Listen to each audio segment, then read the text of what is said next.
Hello students, तो कैसे हैं आप सभी। आई होप कि अच्छे होंगे और अपनी पढ़ाई अच्छे से कर रहे होंगे। तो जैसा कि आज आपको पता है, आज हम आपके लेकर आए हैं क्लास 8 का चैप्टर नंबर 7 हिस्ट्री का, यानी कि हमारे अतीत इतिहास का। ठीक है, तो यहाँ पे चैप्टर का नेम है महिलाएं, जाति और सुधार। और यहाँ पे हम आपके लिए लेकर आए हैं बहुत ही इंपॉर्टेंट नोट्स जो आपके एग्ज़ाम्स के लिए बहुत अच्छे हैं, जहाँ से आप पढ़कर सिर्फ पास नहीं होंगे बल्कि बहुत अच्छे मार्क्स गेट कर सकते हैं। ठीक है, तो आप इनके चाहें तो नोट्स के आप लिख सकते हैं या फिर आप इनकी स्क्रीनशॉट ले सकते हैं। और हमने लास्ट में आपको एमसीक्यूज़ भी प्रोवाइड किए हैं और लॉन्ग क्वेश्चंस भी अब प्रोवाइड किए हैं। अगर आपको चाहिए होंगे तो हम आपको इसके आंसर से प्रोवाइड कर देंगे। तो चलिए, बिना आपका टाइम वेस्ट करते हुए हम अपना चैप्टर स्टार्ट करते हैं। ठीक है, चलिए। तो जैसा कि आप जानते हैं, ये हमारा चैप्टर 7 है, महिलाएं, जाति और सुधार। 19वीं सदी के शुरुआत में महिलाओं की स्थिति, तो बता दो कैसी थी महिलाओं की स्थिति। सबको पता है कैसी थी, बताओ, आपको भी पता होगा। कम उम्र में विवाह, शिक्षा का अभाव, मतलब कि जल्दी कर देते थे ना शादी। अब तो 18 ईयर्स का लॉ है कि गर्ल्स की एज 18 होनी चाहिए और बॉयज़ की 21, बट उस टाइम पे ऐसा कोई लॉ नहीं था। ठीक है, जब तो कम उम्र में विवाह कर दिया जाता था। शिक्षा की कमी थी, बहुत ज़्यादा थी। विधवाओं की स्थिति तो बहुत ही दयनीय थी। क्यों दयनीय थी क्योंकि वहाँ पे सती प्रथा चलती थी। और सती प्रथा क्या होती है? सती प्रथा में क्या किया जाता था कि जो विधवा हो जाती थी जो भी महिलाएं, उनको उनके पति की जब अर्थी पे लिटाकर उनको भी साथ में जो है उनके साथ जला दिया जाता था। ये कहा जाता था कि बस अब तुम्हारे हस्बैंड तो मर गए, पति तुम्हारे मर चुके हैं, तो अब तुम भी लाइफ जीकर क्या करोगी। ठीक है, तो बहुविवाह और संपत्ति अधिकारों की कमी। ठीक है, यानी कि बहुत ज़्यादा तुम शादियाँ नहीं कर सकते थे। संपत्ति अधिकारों की कमी, महिलाओं को घर की 4 दीवारी तक सीमित रखा गया, ये सब हुआ करता था उस टाइम पर। तो महिलाओं की आपने देख लिया किस टाइप की स्थिति थी उस टाइम पे। सेकंड पॉइंट है आपका सती प्रथा, जो अभी हमने पीछे बात भी की। सती प्रथा क्या होती है? पति की मृत्यु के बाद पत्नी को चिता में जलाने के लिए अमानवीय प्रथा थी। ठीक है, अमानवीय मतलब कि सही तो नहीं है ना ये। कई बार महिलाओं को ज़बरदस्ती सती बनाया जाता था। समाज में इसे धार्मिक कर्तव्य माना जाता था। और तो यूरोपीय लोग इसे बर्बर प्रथा मानते थे। बर्बर इसलिए मानते थे क्योंकि उनको नहीं पसंद थी, और सही बात है, ये तो गलत थी ना, इसलिए। थर्ड पॉइंट है आपका राजा राममोहन रॉय। राजा राममोहन रॉय ने सती प्रथा के विरोध में आंदोलन चलाया, शास्त्रों से तर्क देकर सती का खंडन भी किया। 1829 में सती प्रथा पर प्रतिबंध लगा दिया पूरी तरीके से। ये आपसे क्वेश्चन पूछा जा सकता है कि कब प्रतिबंध लगाया सती प्रथा पर और किसने लगाया, तो ये भी ध्यान रखना। ठीक है, तो आप ध्यान रखिएगा। ब्राह्मण समाज की स्थापना भी राजा राममोहन रॉय ने की थी, और ये क्वेश्चन बार बार पूछा जाता है आपसे, इस बात का ध्यान रहे आपको। ये क्वेश्चन बार बार पूछा जाता है, ब्राह्मण समाज की स्थापना किसने की, सती प्रथा पर प्रतिबंध किसने लगाया, तो आपको क्या बताना है? राजा राममोहन रॉय ने की। महिलाओं की शिक्षा और अधिकारों के समर्थक थे ये। ठीक है, तो आपसे भी पूछा जाए, बहुत अच्छे से आपको इसको एक्सप्लेन करना है। ठीक है ना। चलिए, फोर्थ पॉइंट पर विधवा पुनर्विवाह। तो विधवा पुनर्विवाह के लिए किसको? ईश्वर विद्यासागर ने विधवा पुनर्विवाह का समर्थन किया। नेम ध्यान रखना, किसने विधवा पुनर्विवाह? विधवा पुनर्विवाह क्या होता है कि विधवाएं जो हो चुकी हैं, लेडीज जिनके पति मर चुके हैं, उनको भी क्या है, अधिकार है अपना जीवन जीने का, कि वो भी दोबारा से शादी कर सकती हैं। 1856 में विधवा पुनर्विवाह अधिनियम भी पारित हुआ। ये ध्यान रखना, बहुत इंपॉर्टेंट है। ठीक है ना, ये वाला। समाज के रूढ़िवादी वर्गों ने विरोध किया। रूढ़िवादी सोच के कौन होते हैं? जिनकी थिंकिंग बहुत ओल्ड होती है, बहुत पुरानी होती है, वही सोच रहे होते हैं कि नहीं, ये तो पुराने टाइम से चला आ रहा है, यही चलता आएगा। तो उन लोगों ने तो विरोध किया क्योंकि उन लोगों को पसंद नहीं आया ये सब कुछ। आर्य समाज ने भी समर्थन दिया, लेकिन जो आर्य समाज था उन्होंने विधवा पुनर्विवाह को समर्थन दिया। ठीक है, तो आप ध्यान रखिएगा ये फोर्थ पॉइंट भी। चलिए, अब हम आपको लेके चलते हैं 5 पॉइंट पर। महिलाओं की शिक्षा। सुधारकों ने माना कि शिक्षा से महिलाओं की स्थिति सुधरेगी। जो सुधारक थे, कलकत्ता और मुंबई में लड़कियों के लिए स्कूल खोले गए। समाज में डर था कि पढ़ी लिखी महिलाएं परंपरा तोड़ेंगी, कि अगर पढ़ लिख जाएंगी तो हमारी बात नहीं मानेंगी, है ना, परंपराएं तोड़ देंगी सारी। कई महिलाएं घर पर छुपकर पढ़ती थीं, जैसे कि तुम एग्जाम्पल ले सकते हो यहाँ पर किसका? राजसुंदरी देवी का। ठीक है। 6 पॉइंट, मुस्लिम महिलाओं की शिक्षा के बारे में अगर हम पूछा जाए तो क्या था, तो मुस्लिम महिलाएं घर पर कुरान पढ़ती थी, इतना ही था ना। हाँ ठीक है। मुमताज़ अली ने महिलाओं की शिक्षा का समर्थन किया। उर्दू साहित्य के माध्यम से जागरूकता फैलाई गई। ठीक है। महिलाएं महिलाओं के बारे में लिखती हैं। हाँ, जब यहाँ पे क्या होने लगा कि अब महिलाएं भी महिलाओं के बारे में लिखने लगी। कैसे? जैसे ताराबाई शिंदे ने स्त्री पुरुष तुलना लिखी। बेगम रुकैया ने मुस्लिम लड़कियों के लिए स्कूल खोले। भोपाल की बेगमों ने शिक्षा को बढ़ावा दिया। महिलाओं ने अपने अनुभव लिखने शुरू किए। अपने अनुभव यानी कि उनका खुद का एक्सपीरियंस कैसा रहा, उनकी लाइफ कैसी रही, वो सब भी उन लोगों ने लिखना स्टार्ट किया। ठीक है। और ऐसे ही पंडित रमाबाई हैं 8 नंबर पे, संस्कृत की विदुषी और समाज सुधारक रही है थी भी। महिलाओं पर होने वाले अत्याचारों की आलोचना की इन्होंने। ठीक है। जो भी महिलाओं पर अत्याचार हुआ करते थे, सती प्रथा है, उनको 4 दीवार में कैद करना, उनको शिक्षा न लेने देना, इन सब की आलोचना की। विधवाओं के लिए पुणे में आश्रम खोले गए। आत्मनिर्भरता पर जोर दिया गया कि सेल्फ इंडिपेंडेंस होना चाहिए हर किसी को, चाहे वो लड़की हो या लड़का। क्या? सेल्फ आत्मनिर्भरता पर जोर दिया गया, लड़कियों की भी। ठीक है। तो यहाँ पे ध्यान रखिएगा। अब 9 पॉइंट है आपके लिए, समाज जातियों में बटा हुआ था। जातियों में कैसे बटा हुआ था बताओ? तो समाज जातियों में बटा हुआ था। ऊंची जातियों को विशेषाधिकार प्राप्त थे। ये तो शुरुआत से ही आप देखते हैं कि हमेशा से ही जातियों में बटा रहा है। ठीक है। और ऊंची जातियों को विशेषाधिकार प्राप्त होते हैं। निम्न जातियों को भेदभाव और अस्पृश्यता का सामना करना पड़ता है। तो भेदभाव होता है, उनसे अस्पृश्यता की जाती है। ये सब तो अस्पृश्यता क्या होती है? जो उनके छूने से भी समझा जाता है कि उन्होंने हमें गंदा कर दिया, हमें अपशगुन हो गया नीची जात के लोगों ने अगर ऊंची जात के लोगों को छू दिया तो। सार्वजनिक स्थानों पर प्रवेश भी प्रतिबंधित होता है उनका। हाँ, कहा जाता है कि जो नीची जात के लोग होते हैं वो वहाँ पे नहीं जा सकते जहाँ पे ऊंची जात के लोग जाते हैं। तो ये सब था। तो ये जाति व्यवस्था जो थी बहुत ख़राब थी उस वक्त की। तो वो भी सब यहाँ पे अच्छे से एक्सप्लेन किया गया है। ठीक है। शिक्षा में भेदभाव के बाद अछूत बच्चों को स्कूल में प्रवेश नहीं मिलता था। जैसे आप अगर हम बात करें डॉक्टर भीमराव अम्बेडकर की, तो वो भी तो क्या थे? एक नीची जाति से बिलोंग करते थे या नहीं करते थे? तो उनको भी क्या किया जाता था? या तो उनको क्या किया जाता? उनको बेंचेस पर नहीं बिठाया जाता था, उनको बाकी बच्चों से अलग नीचे बिठाया जाया करता था। तो ये सब हुआ करता था। तो ऐसे ही अछूत बच्चों के लिए क्या नहीं थी? शिक्षा ही नहीं दी जाया करती थी। उन्हें कक्षा से बाहर बिठाया जाता था। शिक्षा में समानता की मांग उठी फिर तो। ठीक है। और ऐसे श्रम और जाति, अब शहरों के विकास के लिए मजदूरों की ज़रूरत बढ़ी। निम्न जाति के लोग गांव से शहर आ गए। हाँ, शहर तो आएंगे काम की तलाश में। कुछ लोग विदेशों, असम, मॉरिशस, त्रिनिदाद गए। इसे शोषण से कुछ हद तक मुक्ति मिली, यानी कि उनका जो शोषण होता था उन मजदूरों का, गलत तरीके से उनका इस्तेमाल किया जाता था, जो बहुत ज़्यादा उनको काम करवा कर उन्हें बहुत कम वेतन दिया जाता था, इस सब चीज़ से क्या होता था? उनका शोषण होता था। जिससे बचने के लिए लोग क्या करने लगे? गांव से शहर आ गए। और भी कुछ लोग विदेशों में चले गए, जैसे कि नाम दिया गया है यहाँ पे चले गए। ठीक है। चलिए आगे चलते हैं। चमड़ा उद्योग और जूते बनाने वाले, इनका क्या हुआ? तो चमड़े का काम अपवित्र माना जाता था। मडिगा जैसी जातियां ये काम करती थी।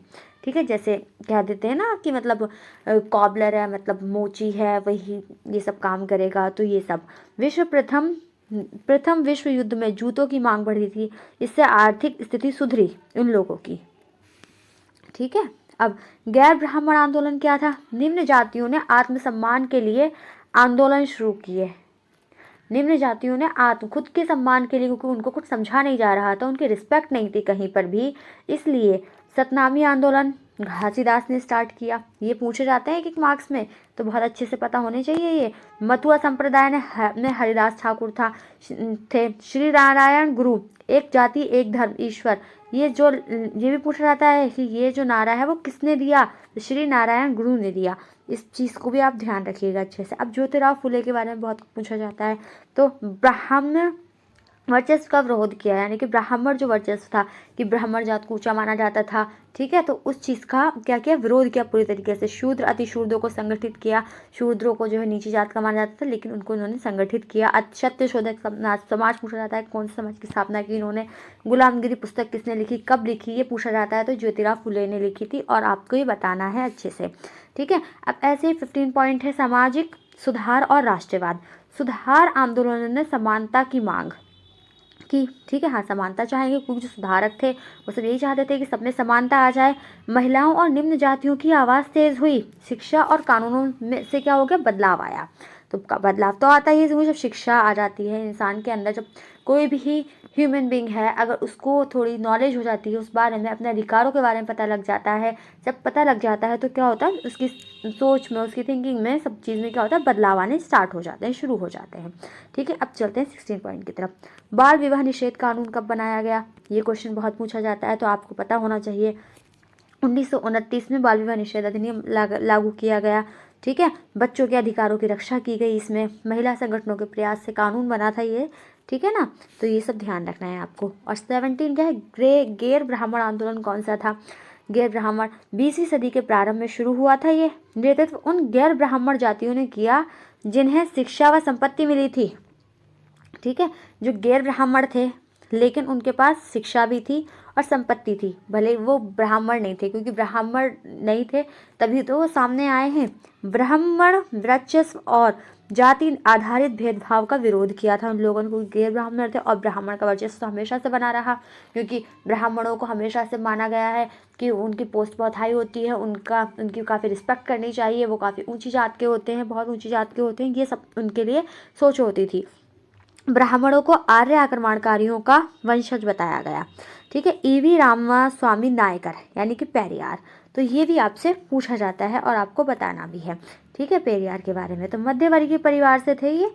ठीक है, मध्यवर्गीय परिवार से थे, स्टार्टिंग में सन्यासी थे, संस्कृत ग्रंथों का अध्ययन किया इन्होंने, कांग्रेस में रहे पर जातिगत भेदभावों वो देखकर छोड़ दिया इन्होंने कि यहाँ पर भी क्या होता है, जातिगत भेदभाव बहुत ज़्यादा किए जाते हैं, तो वो भी छोड़ दिया इन्होंने। आत्मसम्मान आंदोलन की स्थापना की इन्होंने, तो ये पूछ लिया जाएगा किसने की थी।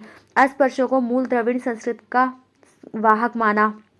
अस्पृश्य जो लोग होते थे, जो नीची जात के लोग होते थे, उनको द्रविड़ संस्कृति का वाहक माना इन्होंने।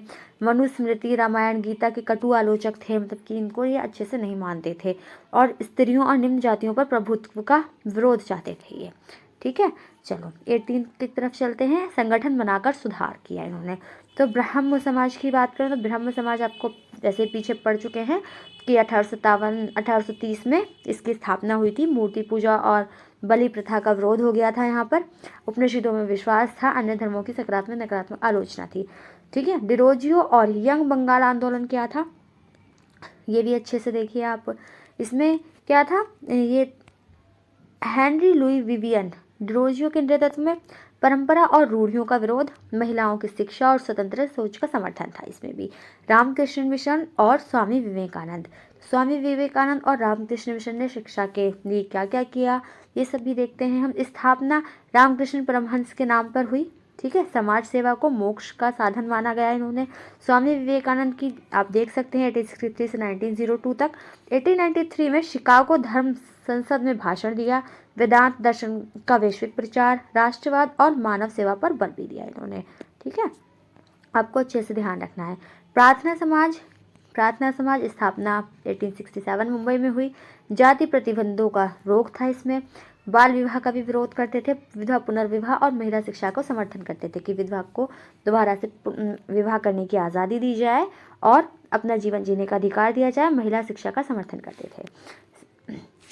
और यहाँ पे अब है वेद समाज। तो वेद समाज की स्थापना 1864 में हुई थी चेन्नई में। ब्राह्मो समाज से प्रेरित होकर की गई थी। इसे ब्राह्मो समाज में पीछे पड़ चुके हैं। जाति भेद का विरोध करता था ये। विधवा पुनर्विवाह और महिला शिक्षा के समर्थन थे। ये भी एक ईश्वर में विश्वास करते थे। अलीगढ़ आंदोलन क्या था, इसमें अलीगढ़ आंदोलन में संस्थापक कौन थे, सर सैयद अहमद खान थे। 1875 में यानी कि 1875 में मोहम्मदन एंग्लो ओरिएंटल कॉलेज यानी कि अलीगढ़ में जो कॉलेज है उसकी स्थापना भी इन्होंने की थी। और इनका मानना ये था कि इन आधुनिक और पश्चिमी शिक्षा दोनों दी जानी चाहिए। मुस्लिम समाज में शैक्षिक सुधार होने चाहिए, ये सब था इनका मानना। सिंह सभा आंदोलन में क्या था, तो सिंह सभा आंदोलन में था सिख सुधार आंदोलन था ये। 1873 में अमृतसर, 1879 लाहौर में अंधविश्वास और जाति भेद का विरोध करते थे। सिखों में शिक्षा का प्रसार चाहते थे। खालसा कॉलेज अमृतसर में स्थापना की गई। ध्यान रखना, खालसा कॉलेज की स्थापना कब की गई तो और कहाँ की गई, अमृतसर में कहाँ की गई और 1892 में की गई थी। ठीक है, डॉक्टर भीमराव अंबेडकर और मंदिर प्रवेश आंदोलन। हाँ देखो, इसको 1927 में मंदिर प्रवेश आंदोलन की शुरुआत हुई। दलितों को मंदिर में प्रवेश का अधिकार दिलाने का प्रयास किया इन्होंने, क्योंकि जैसा बताया गया कि दलित जो जाति हुआ करती थी उसको नीची जाति मानी जाती थी, और यहाँ पर जो है इनका जाना निषेध था। निषेध मतलब कि नहीं जा सकते थे। लेकिन यहाँ पे जो डॉक्टर भीमराव अम्बेडकर हैं, तो इन्होंने जो स्टार्टिंग कराई 1927 में मंदिर प्रवेश आंदोलन की शुरुआत करवाई। मंदिर के तालाब का पानी उपयोग करने पर विरोध था, ठीक है, तो उस चीज़ के लिए भी इन्होंने आवाज़ उठाई। 1927 से 1935 के बीच 3 आंदोलन किए। जातिगत भेदभाव को उजागर करना उद्देश्य था इनका, ठीक है ना। तो आप समझ गए होंगे, हमने आपको सभी नोट्स बहुत अच्छे से समझा दिए हैं। तो आप सभी नोट्स के चाहें तो आप स्क्रीनशॉट ले सकते हैं, चाहे तो आप इनको नोट कर सकते हैं। तो देखिए, आप बहुत अच्छे नोट्स हैं आपको, और लेकिन आपको क्या करना है, इन पॉइंट्स को अच्छे से लिखना है। लिखने के बाद अपने एग्ज़ाम में अच्छे से इसको एक्सप्लेनेशन के साथ लिखना है, पॉइंट लिखना है और फिर उसको एक्सप्लेन करना है। क्योंकि क्या होता है ना, एसएसटी में जब भी आप सोशल साइंस का एग्ज़ाम दे रहे होते हैं, वहाँ पे पॉइंट्स बहुत इंपॉर्टेंट होते हैं। अगर आपको कोई पॉइंट्स पता है तो आप उसको हाईलाइट कीजिए, हाईलाइट करके वो पॉइंट्स लिखिए और उसको फिर एक्सप्लेन कर दीजिए। वहाँ पे आपको नंबर्स बहुत अच्छे मिलते हैं, आप बहुत अच्छे मार्क्स कट करते हैं वहाँ पर। तो आप बहुत अच्छे से इन नोट्स को देख सकते हैं, रिवाइज़ कर सकते हैं, बार बार पढ़ सकते हैं। और अब देखिए, हम आपको क्वेश्चन आंसर दिखाते हैं, आपको एमसीक्यूज दिखाते हैं। पहले तो सती प्रथा पर प्रतिबंध कब लगाया गया, कहा था, ये क्वेश्चन पूछे जाते हैं मोस्टली। तो इसका आंसर क्या है, 1829 बी। तो आप इसी तरीके से और भी देख सकते हैं। सती प्रथा के विरोध में प्रमुख भूमिका किसने निभाई, राजा राम मोहन रॉय ने। सती प्रथा गैर कानूनी घोषित करने वाला गवर्नर जनरल कौन था, बताओ, लॉर्ड विलियम बेंटिक, ठीक है। विवाह अधिनियम पारित कब हुआ पारित, 1856 में, ठीक है। स्त्री पुरुष तुलना किताब किसने लिखी, ये बहुत पूछा जाता है, तो ये भी आपको पता होना चाहिए, ताराबाई शिंदे ने लिखी, ठीक है। घर पर छुपकर पढ़ने वाली कौन थी, राजसुंदरी देवी थी, बताया था, ये पूछते हैं, ठीक है। मुस्लिम महिलाओं की शिक्षा के समर्थक कौन थे, बताओ, मुमताज़ अली थे। सत्यशोधक समाज की स्थापना किसने की थी, ज्योतिराव फूले ने की थी। गुलामगिरी पुस्तक किसने लिखी थी या फिर कब लिखी थी, बताओ, ठीक है। तो यहाँ पे 1873 में लिखी गई थी गुलामगिरी पुस्तक, तो ये भी आपको पता होना चाहिए।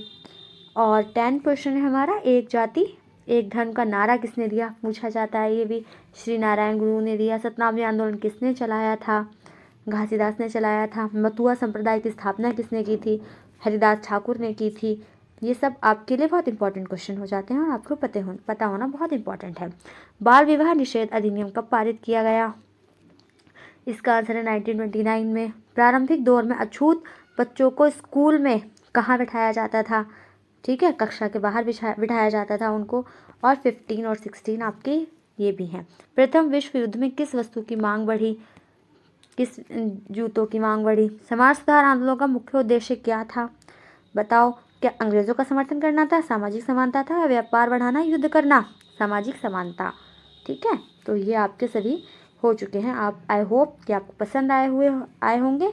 और अब हम आपके लिए देखिए 5 मार्क्स के कुछ क्वेश्चंस भी लेकर आए हैं, जिन पे आपको लॉन्ग आंसर्स लिखने हैं, जो कि आप पॉइंट्स में लिखेंगे और फिर उसके बाद एक्सप्लेन करेंगे, और आप वहीं से आपको बहुत अच्छे मार्क्स गेट कर सकते हैं, ठीक है। ये सभी आपके बहुत इंपॉर्टेंट क्वेश्चंस हैं, जो रिपीटेड क्वेश्चंस हैं, जो बार बार आपके पूछे गए हैं। आपने बार बार देखिए, इनके आंसर्स चाहिए हों आपको तो आप कमेंट करके हमें बता सकते हैं, हम आपको आंसर भी प्रोवाइड कर देंगे। अगर इंग्लिश में चाहिए तो इंग्लिश में भी हम आपको प्रोवाइड कर देंगे, ठीक है। आई होप कि आपको हमारा वीडियो पसंद आया होगा। और अब हम आपके लिए नेक्स्ट वीडियो भी जल्द ही लाने वाले हैं, और इसलिए आप हमारे चैनल को सब्सक्राइब करिए, ताकि आपको हमारी सभी न्यू वीडियोज़ आपकी स्टडी से रिलेटेड आपको यहाँ पर प्रोवाइड की जाएंगी। और आप हमारे चैनल पर बने रहिए, सब्सक्राइब कीजिए। Okay, thank you.